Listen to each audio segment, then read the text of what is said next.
নমস্কার বন্ধুরা, ঘরোয়া ঘরকন্নায় সবাইকে স্বাগত জানাই। বন্ধুরা, আজ আমি করব বাটা মাছের ঝাল।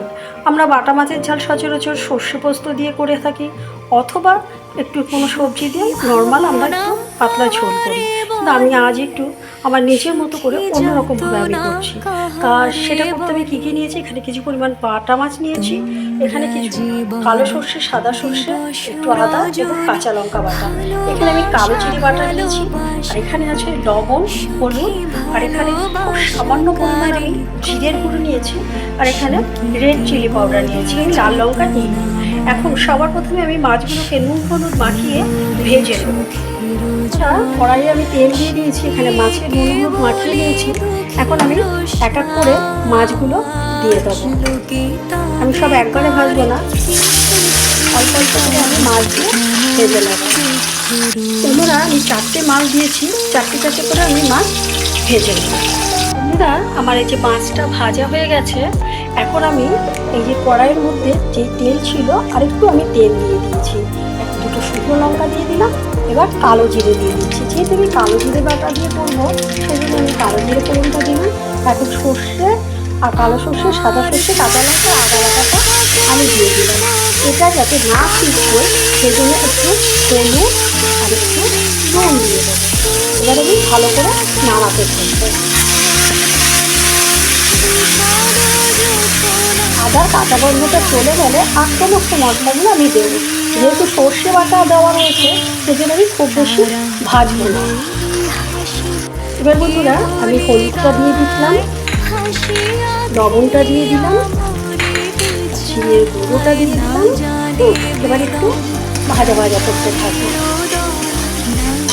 আর কাশ্মীরি রেড চিলি পাউডারটাও আমি দিয়ে দিলাম। বেশি ভাজা করলে সর্ষে যেহেতু একটু তেতো তেতো লাগবে, আমি কালো জিরে বাটাটাও দিয়ে দিলাম।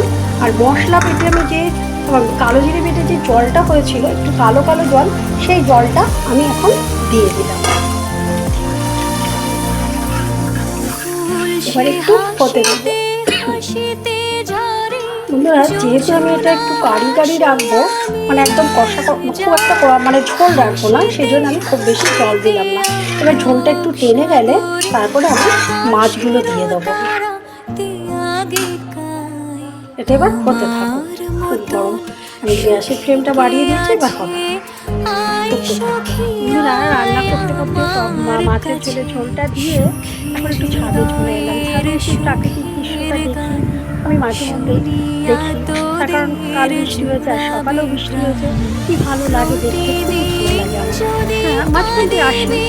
আর এই প্রাকৃতিক দৃশ্যের মধ্যে একটা আলাদা সৌন্দর্য থাকে, যেমন এতে নানা রকম পাখি দেখা যায়, বেশ পাখি কাকলি শুনতেও ভালো লাগে। বন্ধুরা, ঝোলটা অনেকটাই টেনে গেছে, এখন মাছগুলো দিয়ে একটু ফুটিয়ে দেবো। আমি মাছগুলো দিয়ে দিলাম, একটু হালকা করে নাড়িয়ে নেবো, কারণ এই মাছটা খুব নরম, ভেঙেও যেতে পারে। হ্যাঁ, হালকা করে একটু নাড়িয়ে নেবো। দেখুন কালারটা কিন্তু খুবই সুন্দর এসছে। আর এটা আমি মাঝে মধ্যে করি, সত্যি একবার হলেও আপনারা করবেন, দেখবেন খেতে কিন্তু অসাধারণ লাগে। ফুটে গেলাম। বন্ধুরা, আমার এই কালো জিরে বাটা দিয়ে বাটা মাছের ঝোল হয়ে গেছে। কালারটাও সুন্দর হয়েছে, একটু কালচে কালচে, আবার একটু লাল। যদি আমার এই রেসিপিটি আপনাদের ভালো লেগে থাকে, অবশ্যই আমার পাশে থাকবেন বন্ধুরা। সবসময় ভালো থাকবেন। আজকের মতো শেষ করছি, আবার নেক্সট কোনো ভিডিওতে দেখা হবে।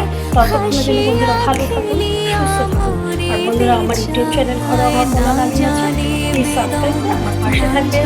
নমস্কার বন্ধুরা, রাখছি। কেমন?